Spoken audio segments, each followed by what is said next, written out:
Live from Washington, D.C., this is Transport Topics Newsmakers, the digital interview series that gives you access to candid conversations between industry experts and a veteran reporter. Sponsored by Rush Truck Centers.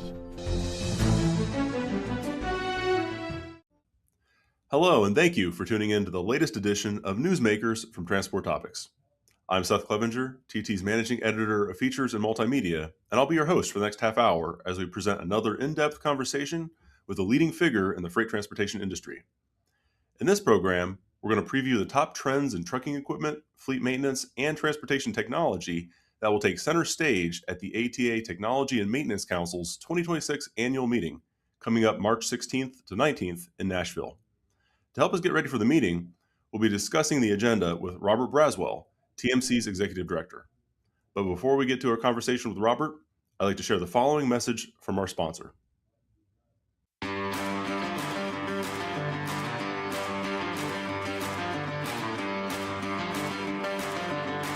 Rush Truck Centers is your total solutions provider. Visit booth 3101 at TMC to learn more about our integrated one-stop approach, offering premium new and used truck brands, all makes, parts and service, online tools, and Rush Care Concierge, an elevated customer experience focused on you. We provide customized maintenance plans from do-it-yourself to full-service options to simplify your operations. Our connected fleet solutions deliver real-time insights with expert support.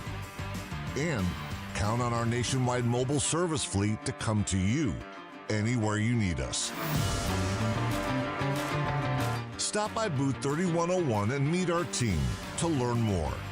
Expect more from Rush Truck Centers.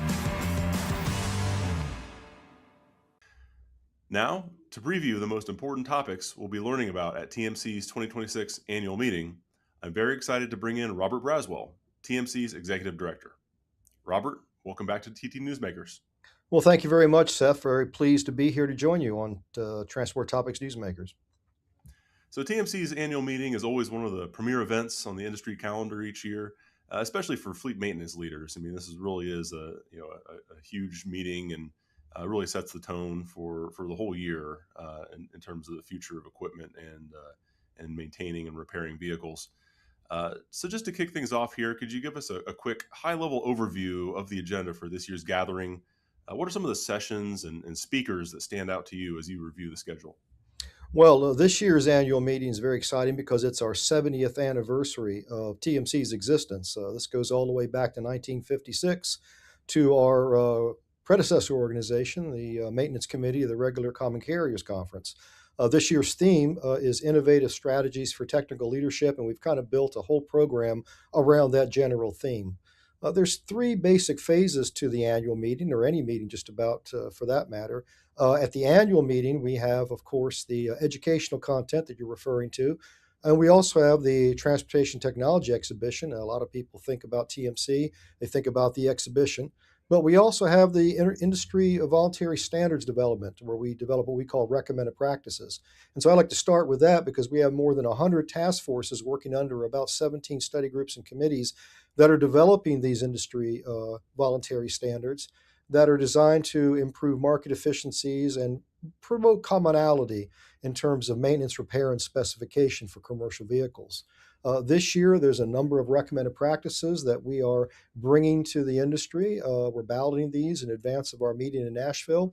Just some of the ones, I'm not going to detail all of them, but some of the ones that come to mind in particular deal with advanced driver assistance systems. So, for example, we've got proposed RP 232, which is data analysis for optimum function in ADAS systems. We also have one dealing with windshield replacement and repair. You'd think, well, that's pretty basic, isn't it? But if you think about all the ADAS technologies and those sensors that are up in the windshields, we have to update those recommended practices to accommodate the recalibration and the installation requirements that ADAS now puts on the maintenance professional when they are maintaining windshields for replacement. So it's just an example of the many recommended practices that we're updating for our recommended practices collection.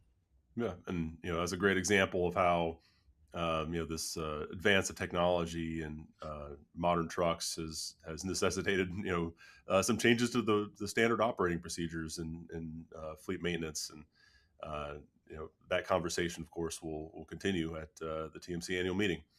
As we dive into this, I think it's helpful to take a step back and consider the overall business environment that will be the backdrop for the meeting. So as we all know, fleets have been under a lot of financial strain the past few years. It's been a down freight market, and that's been putting a lot of pressure on maintenance directors to reduce costs. That's always a high priority, but especially when margins are thin. But at the same time, you don't want to cut corners that create maintenance headaches and increase vehicle downtime that can cost you more in the long run. So I think from the fleet maintenance director's standpoint, that's a tough balancing act. I'd love to hear your thoughts, Robert, on how folks in our industry are balancing those concerns. Well, I think certainly there is pressure on fleets to be very frugal with their maintenance dollars. And you see that now in some of the trends with respect to, replacement cycle times. People are holding on to their equipment longer in some applications. And that does put a different burden on the maintenance professional because now instead of a 3 to 5 year cycle, maybe you're looking at 5 to 7. Everybody looks for that sweet spot, what they call the X curve, where you want to find out is it better to keep, trade, or sell a vehicle. In fact, TMC has a recommended practice on that very topic that we published last year to kind of help our fleet members navigate some of those concerns. And of course, when you're keeping the vehicle longer, you can assume that your maintenance costs are going to rise. And in fact, we have statistics that we've collected that show that it indeed has been happening. Yeah. And I would like to dig into that a little bit more because this sense and that a lot of folks have extended their replacement cycles a bit. Again, down market. We've seen, of course, equipment sales have been slow the past couple of years. Some of that is just uncertainty. Some of it is a soft freight market, and some of it is just excess capacity. Freight hauling capacity relative to the amount of freight demand that exists in the market. Now, of course, you would expect that to drive up maintenance costs, right? Older trucks on the road, you're going to run into more maintenance challenges. And that has some significant ripple effects, I think, down the line, not just immediately, but years down the line. We'd love to hear your thoughts on how you see that extension of replacement cycles having ripple effects in fleet maintenance for years to come, really. Well, like I said, one of the things that we do at TMC is we collect data on what our fleet members are experiencing. And in our decisive TMC parts and labor source benchmark report, we track parts and labor costs by geography, vocation, and VMRS code. That's the Vehicle Maintenance Reporting Standard Code. Which is a level that tells you what brakes are costing you, tires and wheels, etc. And the latest report that we had showed that combined parts and labor costs rose in the third quarter of 2025. That's the last quarter we have data for. And that's after falling for 3 quarters. So the trend is reversing a little bit. It is, according to the last report, increased by about 3.7%. Quarter over quarter, the combined costs was about 4.8% higher for parts costs and about 2% higher for labor costs. And so year over year, it increased about 1.7%. And that continued an upward trend in the previous 2 quarters. So why is all that happening? These higher costs across the board might be a reflection of several industry trends. I mean, combined cost increases could indicate that fleets are what they call right sizing. And the recent closures of carriers are aligning capacity with freight demand, as you kind of alluded to. And in turn, this will drive up mileage and consequently service needs for existing equipment. Increases in parts and labor costs, too, naturally would stem from higher mileage and utilization rates, while the ongoing technician shortage pressures are likely another cause of rising labor expenses. Yeah, a lot of factors coming together, and some that have existed for a long time, and some that are more tied to the current market conditions. Right. As we look ahead, the industry also needs to prepare for the EPA 2027 truck emission regulations that are going to significantly tighten NOx limits. But that's also, unfortunately, expected to add to the cost of a new truck. And that's this could potentially contribute to a small pre-buy event. Maybe not this massive pre-buy that we might have anticipated a year or two ago, but do you still envision some degree of a small pre-buy from fleets that want to get ahead of those changes, get ahead of the price increases, and get their equipment sooner rather than later as a result? And if so, how can fleet maintenance leaders prepare also for the new equipment that will be hitting the market eventually, right? You're going to be adopting these trucks, and you're going to be maintaining them. What are the types of preparations that should be happening now as the industry gets ready for another change in emission regulations? So I think you're right. Before the change in political climate a couple years ago, I think people were expecting a pre-buy, pretty strong pre-buy, because we were anticipating phase three Hmm. emissions rules to kick in. That, of course, has changed a lot. But as we know recently, the EPA has said that they're still going to significantly tighten the NOx limits, and that will factor into the cost of equipment for that series of years. 2027, 28, 29, and so forth. Now, that being said, TMC has surveyed its members to see, well, are you anticipating a pre-buy based on what's going on? And before the EPA made this most recent announcement, there really was no indication of a pre-buy. I think we're going to start seeing a little bit of a pre-buy now just because there's certainty amongst the fleets as to what they will expect for the 2027 and beyond model years. But I don't think you're going to see a substantial pre-buy along the lines of what we anticipated, let's say, 3 or 4 years ago. And of course, that has impact on the manufacturing community because they were planning on those pre-buys, and that's not coming to fruition. So I think it's the uncertainty really that was casting doubt in the fleet manager's mind. Yeah. They were saying, well, do we want to jump now, get in on the technology we know now, or do we go for the newer technology that may be an unknown? I think there's less of an unknown now, so I think they're more comfortable with perhaps spreading out that equipment purchasing cycle so they can maximize their resources. Yeah, clarity and certainty is so important for these business decisions, and now that the dust has settled a bit, I think it's a good time for leaders in our industry to make some of those decisions, and we'll see if we do indeed see a little bit of a pre-buy heading into 2027, but fully agree that it doesn't feel like this massive pre-buy that we might have been anticipating a few years back. The equipment market remains very cyclical, and it's just the nature of those cycles changes from cycle to cycle.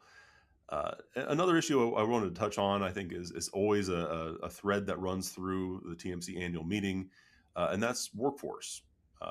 Recruiting and retaining diesel technicians remains a top focus for fleet maintenance operations. No surprise again to see that topic at TMC again this year. Robert, what's the latest that you've been hearing about workforce development for the maintenance side of the trucking industry? Any new developments? Any kind of latest pulse of the industry on that front? So I think the idea of the tsunami that's coming in terms of retirements and so forth among the technician workforce is still one of great concern. There is still an anticipated shortage of technicians as we go into the remainder of this decade. I think there's some good news out there. I think we're seeing more folks enter the pipeline for training to be a commercial vehicle technician. A lot of the folks are coming in from the agricultural side or 4-H or the automotive side. And mainly this happens because there are folks that would like to be a diesel or commercial vehicle service technician, but there aren't a lot of opportunities locally to study for that. So what they do is they enter into automotive training programs, let's say at a community college or in a VOTEC school or perhaps at the high school level. And then once they matriculate out of that, then they start looking into the commercial vehicle industry because, quite frankly, the compensation model can be better in some cases than you have in, let's say, the automotive sector or the agricultural sector. And because of that, we're seeing more folks go into, even some of the VOTEC schools that are either what they call for-profit or non-for-profit. So that really isn't so much the issue now, I think. The real issue is getting qualified candidates to matriculate out of those Mhm. centers of learning that match up with what the fleets are requiring on the job site. Yeah. And sometimes the shortfall is in the curricula that is being taught to the technician at that level. And then there's some excellent schools out there, but there are some programs that are still kind of stuck into the time when technicians were rebuilding engines, doing a lot of in-frame overhauls. Some of the biggest things that you will do as a technician now is diagnostics and preventive maintenance. Yep. So, if your training program is not focusing on those things, I think maybe there's a shortfall there in terms of expectation between what's being taught and what is expected to be done or performed, on the job site. That's one big factor. Another big factor, I think, are soft skills in terms of communication skills. How do you interface with your coworkers? I think there are some shortfalls there that people matriculate out of high school or some sort of a VOTEC program, and maybe they don't have the soft skills to engage with their either their colleagues or their supervisors. And it can pose some problems. And what we find is in the industry, the first 2 years are the critical phase. Mhm. If a person is going to leave the industry, they may likely do that in the first 2 years. Now, granted, there are some other barriers to successful adoption of a career in vehicle maintenance as a technician. I think it's often talked about the cost of tools because the technician is expected to bring their own set of Right. tools with them to the job site, except for some of the high end stuff that you wouldn't actually have the wherewithal to purchase, like some of the advanced diagnostic equipment. But still, matching fleet expectations for the technician versus what they're learning before they get to their first job, that is a significant concern.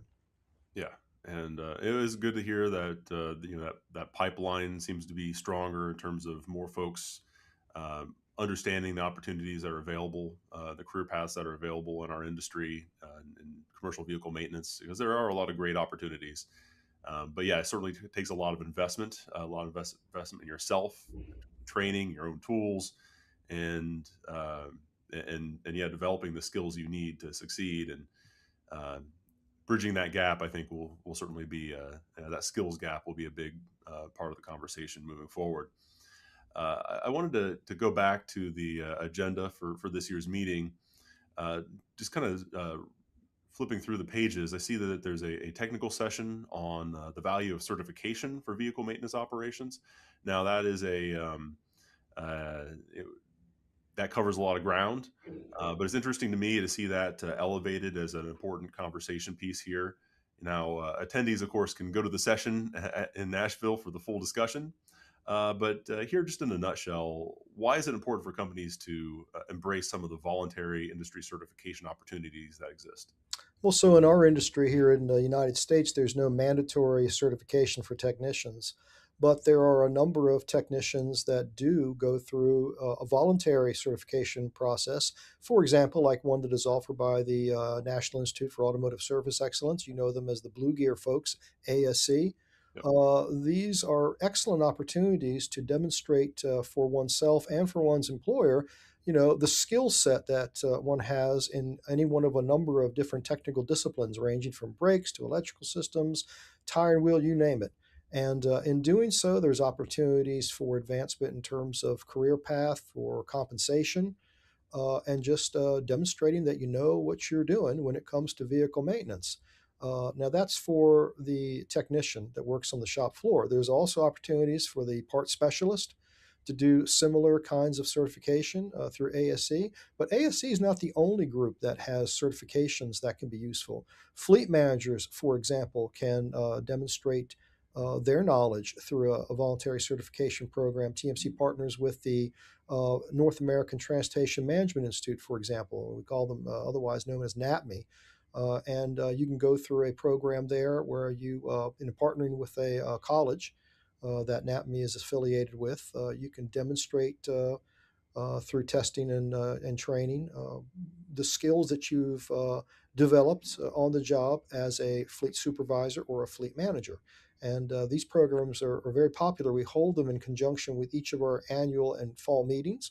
And I think there's hundreds of these folks that have gone through that program.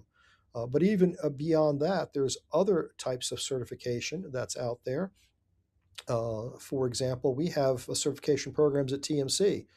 such that if you wanted to show that you have a knowledge of the vehicle maintenance reporting standards, VMRS, Hmm. it's an industry standard when it comes to equipment cost reporting in our industry. A lot of folks are using VMRS; they don't even know they're using it. But if you want to demonstrate knowledge in that area, we do have a certification program where you can take through TMC and enter a credential to that effect. We also have a new program at TMC where we do a recommended practice certification. Now, this is not to compete with ASC, but it is an opportunity for technicians or fleet managers to show they have obtained a certain level of competence when it comes to knowledge of the Technology and Maintenance Council's plethora of recommended practices. We have over 500 of them in about 14 or 15 different technical areas. Presently, I think we have 4 modules that are currently up and running where people can take the certification tests based on our recommended practices, and we expect to expand that in 2026. Yeah, well, thanks for that overview. And of course, folks can check out the full technical session on this topic at the show in Nashville. Now, you already touched on this at the top of the program, Robert, but of course, one of the most important ways that TMC supports the industry as a whole is through those recommended practices that it develops through its study groups and task forces. And you highlighted a few of those that we can expect to see, right? A lot of focus on advanced driver assist systems and adjusting to some of these capabilities that are now becoming more commonplace in the industry, and how we, even down to replacing windshields and how that affects the sensors that feed into ADAS systems. For folks who are interested in this, maybe they're attending, the annual meeting, but they haven't been involved beyond that, other than attending the show or going through the exhibit hall. How can folks get involved? If you'd like to participate in these study groups and these task forces, what's the best way for folks to have a voice and participate and contribute to some of these discussions? Well, if you're coming to the meeting, the very first day of the event is Monday, March 16th, and that's the day we have all the different task forces meeting. We have over 100 task forces meeting with us in Nashville, and they cover a whole host of disciplines ranging from tire and wheel, electrical, collision and corrosion, automated vehicles, you name it. There is a segment for every industry stakeholder out there. They're all developing either recommended practices or sometimes information reports. Sometimes they're just developing educational sessions. But the best way to get involved, to your point, is just to attend some of these. And if it really sparks your interest, you can either sign the roster that we have passing around the respective task force session, or you can go online on our platform TMC Connect and sign up for it that way. That's at tmcconnect.trucking.org. Great, appreciate that. And speaking of the educational sessions that the study group sometimes put on, see plenty of those on the agenda yet again for the annual meeting. And as I glance through, I see everything from electronic braking systems, which of course is an interesting one, more kind of blocking and tackling like tire and wheel technology. I see trailer axle alignment as a focus, artificial intelligence and final mile operations.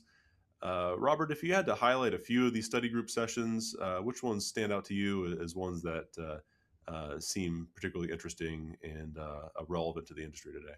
Well, I think as you were sort of alluding to, there's 2 tracks at our educational offerings in Nashville. We have a back to basics track for those folks that are just looking to solve those nuts and bolts problems they have back home in their operation, and then we have an advanced technology track.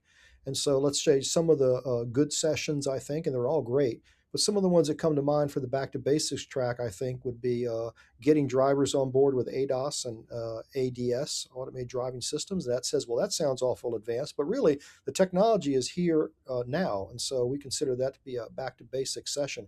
Very important. If the drivers aren't on board with the technologies, I think you got a long way to go in terms of successful adoption of these technologies. I think trailer axle alignment, we have it's called sideways isn't a direction.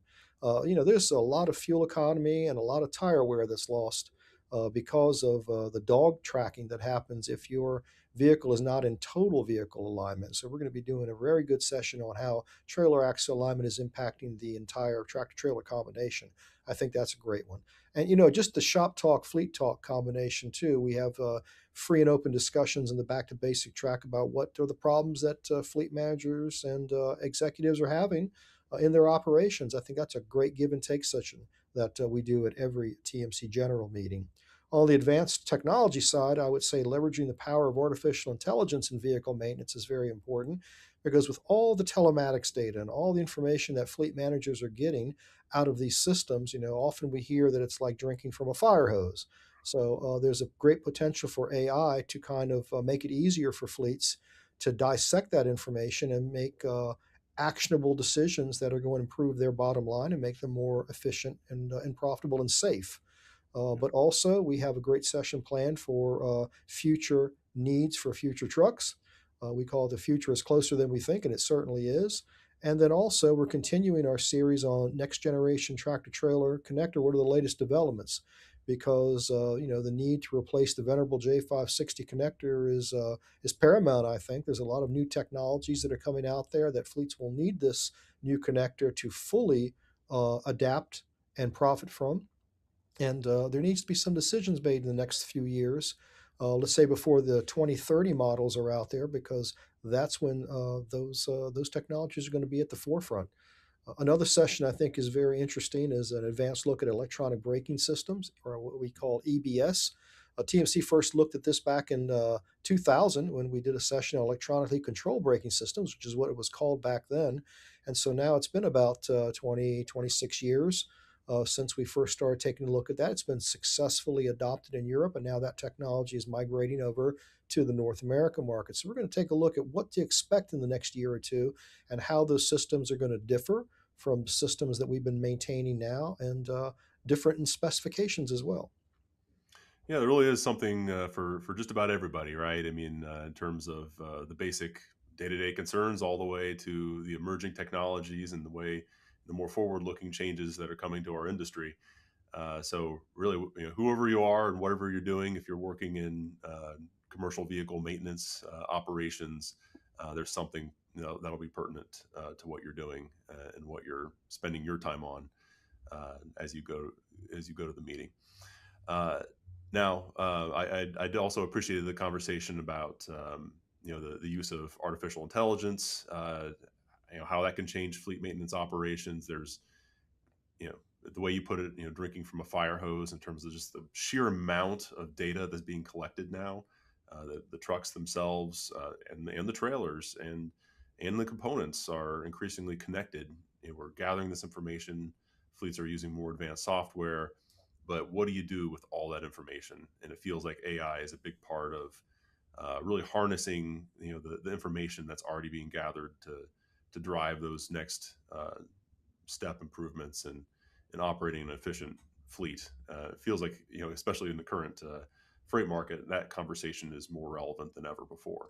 There's a lot of jargon out there in terms of AI. I think there's a lot of confusion as just what AI is. When most people in our industry talk about AI, I think what they're really talking about is machine learning, in which you have systems that will take the data that you're already gathering and then analyze it much more quickly and much more thoroughly than, let's say, humans could do in an equivalent amount of time. There is other kinds of AI out there that I think is a little less significant to our industry right now, such as AI where the vehicle becomes sentient and is starting to diagnose itself and take care of problems itself. And that sounds futuristic, but it is on the way. It's just not the kind of AI I think that most people are thinking of when they're talking about artificial intelligence. So really, it's a lot of it's machine learning, and there's a lot to be gained from that technology. Yeah, for sure. Certainly keeping us busy at Transport Topics, covering that wave of technology we've seen. Some of it has been around for quite some time, but continues to improve. And then some of the newer generative AI, agentic AI that we're also seeing, both in transportation and just across society as a whole. Now, I'd be remiss here if I didn't bring up the extensive exhibit hall at TMC's annual meeting. For anybody who is getting ready for the show, listening to this conversation, I'd encourage you to wear comfortable shoes. This is always a huge show floor full of the latest products and services from truck and trailer manufacturers, industry suppliers, technology developers, and it really takes some time to go through and see it all. So there's a lot going on at TMC's annual meeting. all kinds of conversations. There's the task force meetings, there's the study group sessions, and there's the show floor. All the conversations that happen, meetings that happen um, in the halls, sometimes planned, sometimes not planned. So you can be pulled in a lot of directions, but why, Robert, should attendees really take the time to explore the show floor and make some of the connections they can have there and learn more about what's out there? Well, we're pretty proud of our transportation technology exhibition. We've been doing this since 1984, I believe it is. And one of the things that sets us apart from all of the other industry trade shows is that our focus is primarily technical, not commercial. So when you come to TMC and you go to the exhibit, and we're sold out this year, we're very excited to be sold out about a month before the event. We're going to have something like nearly 400 exhibitors spanning more than 350,000 square feet. We're taking up the entire Music City Center, and the people that are going to be in the booths for all those different vendors are going to be the technical experts, as opposed to, let's say, the marketing experts. So when you come to TMC and you're a fleet person, you're going to be able to get answers that are on point when it comes to your technical questions. And that's one big difference, I think, at TMC. The other one too is that we have protected times at TMC. We just don't let the show run all day long. So you can go to your educational sessions, you can go to your task force sessions, your study group sessions, and not worry about missing a thing on the show floor. And that also is something that I think is fairly unique in the industry, where we definitely have the fleet attendee in mind when we organize the agenda and make it as efficient as possible for them to access all that's going on the show floor. I think you're going to see a lot of technologies related to AI this year. You're going to see a lot of technologies that are going to be trying to maximize the usage of the data that everybody's collecting on their vehicles. You're going to see a lot of subscription services that people are going to be talking about to make your life easier, hopefully, on the fleet maintenance side. There's still interest in things like electric vehicles. I think it's a little bit less so. I don't think folks have completely abandoned their interest in EVs and alternate fuel vehicles. So you'll see some of that as well. But there's certainly something for everyone at TMC's Transportation Technology Exhibition. Yeah, and in addition to that massive show floor that's inside the convention center, in recent years, TMC has also hosted vehicle ride-alongs and static displays out in front of the convention center. So this is in partnership with industry technology developers, manufacturers. Can you tell us a bit more about what we can expect this year on that front? Sure, this is an ongoing program we've been doing for the last 7 or 8 years now, I think, and attendees will have the opportunity to experience these ride-alongs and static displays and demonstrations from a number of companies, including Aperia Technologies, ConMet, Cummins, Rice Robotics, Stone Ridge, and Tesla. Those are going to be happening on Monday, Tuesday, and Wednesday right outside of the Music City Convention Center along Representative John Lewis Avenue. So in addition to the activities we have inside on the competition, or excuse me, on the trade show floor, you will also have this right outside the Music City Center to get a feel for what some of these different technologies are like in terms of the human to machine interface, and just some of the technologies where you can go up and kick the tires and see what it's all about. Yeah, I've noticed over the years that it's also kind of a fun touch point for the passersby who happen to be in Nashville or the city, the host city at the time. And what is all this cool stuff with trucking? And I've never seen this before. And maybe some broader exposure to the broader world in terms of what's happening in trucking and at TMC. Before I let you go, Robert, I'd love to just open it up here to any final thoughts you'd like to share with us about TMC's 2026 annual meeting, along with any words of advice to attendees as they get ready to make the trip to Nashville.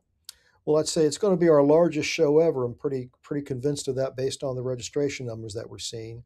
Last year was a record breaker for us. We had over 5,300 people. I think we're going to have more than that for this year's event. But I would say anybody coming to TMC, whether you're a fleet or a service provider or a manufacturer or supplier, you name it, I would say you get out of TMC what you put into it. So if you want to passively absorb information, that's fine. But if you really want to get the maximum value out of that, I would say get involved in at least one or two of the different committees, the task forces, the study groups. that are happening at TMC, because you will have influence in the process of trying to improve the industry through either recommended practice development or just improving the level of information and knowledge that we have on any particular discipline.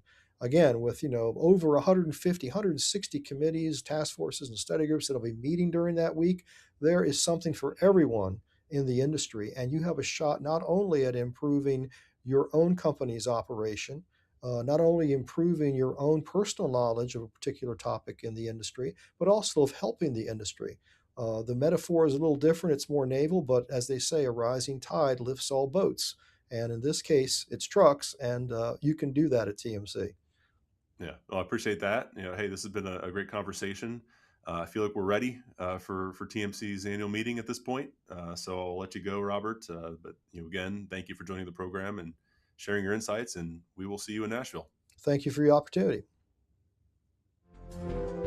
Thank you for joining us today. For more information on future episodes, visit ttnews.com. This has been Transport Topics Newsmakers.